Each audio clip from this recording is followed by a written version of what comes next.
தெனாலிராமன் கதைகள். மணலை ஆசையுடன் உண்ட ராமன். அரசருக்கு ஒரு புது மாதிரியான தோற்றத்தில் மணல் போலவே இருக்கும் சர்க்கரையை சாப்பிட வேண்டும் என்ற ஆசை ஏற்பட்டது. ஒரு வாரத்திற்கு பின் அத்தகைய இனிய சர்க்கரையை அரசர் வரவழைத்தார். அதை வெளியே உலர வைத்திருந்த சமயத்தில் அங்கே ராமன் வந்தான்.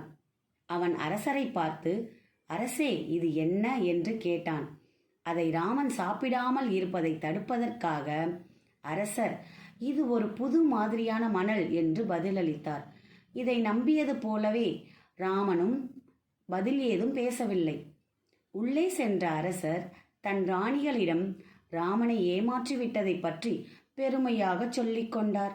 வெளியே எட்டி பார்த்த ராணிகள் ராமனும் அவன் மகனும் சர்க்கரையை பிடிப்பிடியாக அள்ளி சாப்பிடுவதைக் கண்டு அரசரிடம் தெரிவித்தனர். மிகுந்த கோபம் கொண்ட அரசர், நீங்கள் என்ன செய்கிறீர்கள் என்று மிரட்டலாய் கேட்டார்.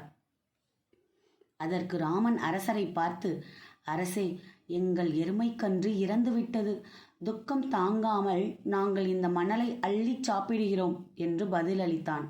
அரசர் சிரித்துக்கொண்டே மீதி இருந்த சர்க்கரையை பத்திரப்படுத்தினார். நன்றி.